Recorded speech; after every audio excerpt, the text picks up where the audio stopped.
Okay, continue reading R. Murray Schafer's 1969 book, The New Soundscape.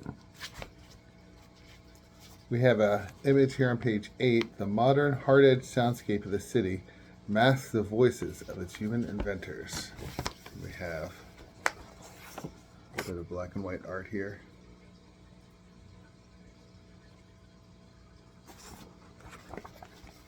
And chapter 3 is concerning silence.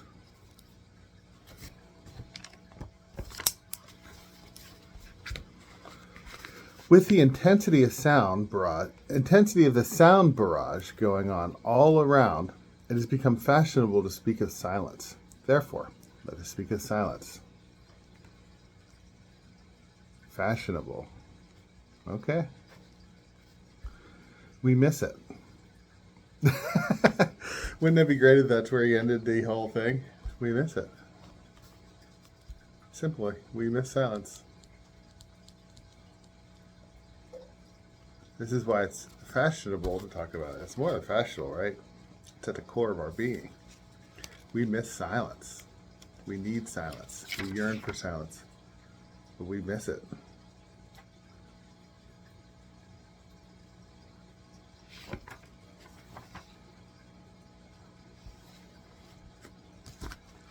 In the past, there were muted sanctuaries where anyone suffering from the sound fatigue could go into retirement or recomposure of the psyche.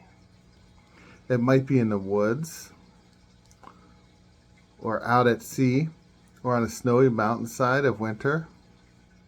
One would look up at the stars, or the soundless soaring of birdcraft, and be at peace.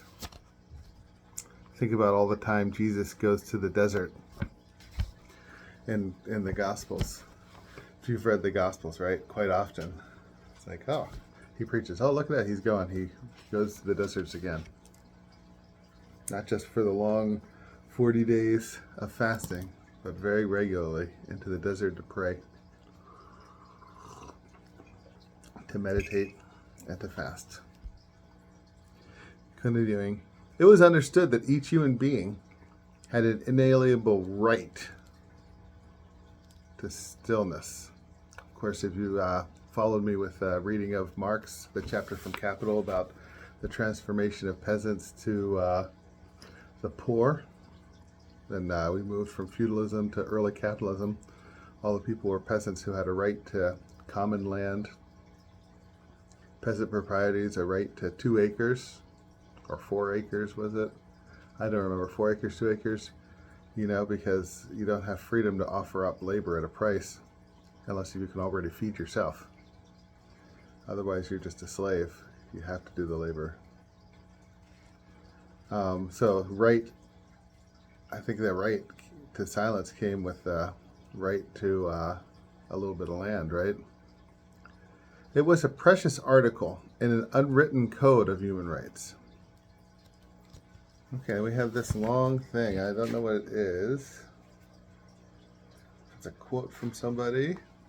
I set off like a quote, but I don't see where it's referenced to. But let's read it. Leaning on our stout oaken walking sticks, our stacks on our backs, we climbed the cobbled road that led to Carrius, passing through a dense forest of half-foliated chestnut trees, pistachios, and broadleaf laurels. The air smelled of incense, or so it seemed to us. We felt that we had entered a colossal church, composed of sea mountains and chestnut forest. Roofed at the top by the open sky instead of a dome. I turned to my friend. I wanted to break the silence, which had begun to weigh upon me. Why don't we talk a little? I suggested. We are, answered my friend, touching my shoulder lightly. We are, but with silence and the tongue of angels. There's that Catholic saying, in silence. Silence is a language of God. That's what it is. Silence is a language of God. Have to find silence. That's why we have adoration hour, where you go to the church and sit quietly and adore the Eucharist, Christ's presence on earth. The fact that God became incarnate became flesh. If you're Muslim, you don't believe that. I know. I get it. But you should find silence in your own tradition. Christians believe that God became flesh.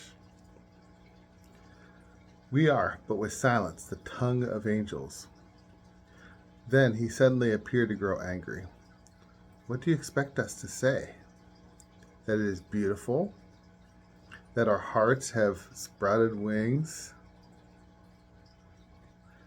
and want to fly away? That we started along a road leading to paradise?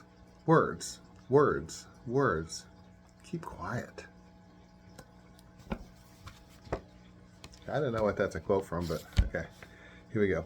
Even in the hearts of cities, there were reserves of quiet. In fact, when I worked in Pittsburgh, I would often go to Riverview Park, which is in North Side, near my school at Northview and my school at my other school at Spring Hill, not near Woolslayer, but when I taught at Chatham, it was also close to that one. And it wasn't entirely silent because you could still hear highway and road distance off, but there was a certain silence to it. So I'm going to write Riverview Park here, just to keep in my mind that place. Even in the heart of the cities, there were reserves of quiet. There are reserves of quiet. Churches were such sanctuaries, and libraries too. Well, there's still churches and libraries. In fact, I'll probably go to the library today with my son. I do many days during the summer. In the concert hall, even now a hush comes over the audience when the music is about to begin, so that the music may be affectionately placed in the container of silence. So much more positive view of concert halls as the container of silence compared to Christopher Small's later description of the concert hall, right?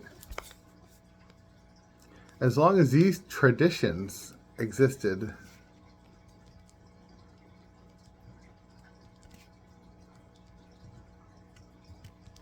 the concept of silence was real and had dignity.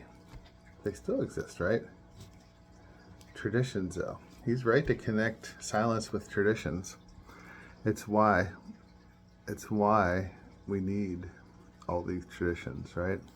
We should sustain those good things of our society.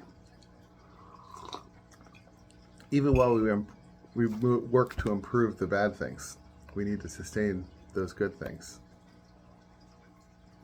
Think about how beautiful our national parks here are in America. We need to work to sustain them, conservative or liberal. That's a conservative impulse that both parties need to do, because we need those spaces as public spaces. Continuing on, silence was thought of figuratively rather than physically.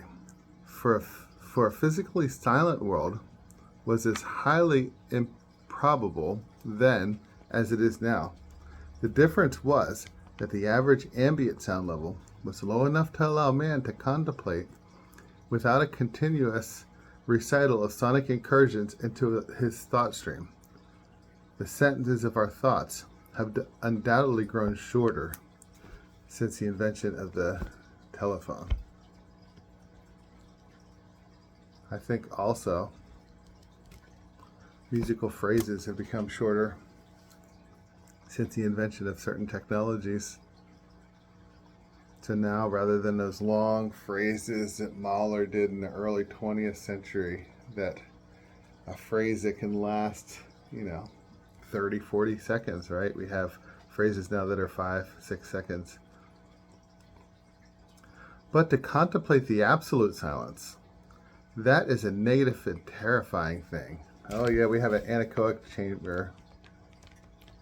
Anechoic chamber, I'm writing that down. In Penn State that we went to, Dr. Linda Thornton took her classes to it, and so I went to it with her class, and that was kind of cool. It's very, very, very quiet, right? It's a space meant to be perfectly silent for certain types of research. Pretty cool considering it from a music psychology standpoint. but it is negative and terrifying. You don't feel well in there. I didn't. Thus, when the infinity of space was first suggested by Galileo's telescope, no, not Galileo, actually, I think it was already suggested by Copernicus, right? That's why it's called the Copernican Revolution. But yeah, I get it. The philosopher Pascal was deeply afraid of the prospect of an infinite eternal silence. Well, that's very possible that even 100 years after Copernicus, certain people would be afraid of Galileo's writings. Le silence éternel de ces espaces infinis m'effraie. I think that's French. When one goes into the anechoic chamber, oh, look at that. They actually mention it. That is a completely soundproof room. One feels a little of the same terror. One speaks and the sound seems to drop from the lips to the floor. The ears strained to pick up evidence that there was a still life in the world. Yeah, that's what happens, right? So there's no echo because of those long cones facing towards you. It catches all sound, so nothing comes back to you. So imagine no echo to your voice at all. Okay. We're going to continue right here next time because that's a little over 10 minutes. Back to John Cage. Murray Schafer obviously had a crush on John Cage. Proverbial crush, probably. In the 1960s, at least. Okay, have a blessed day.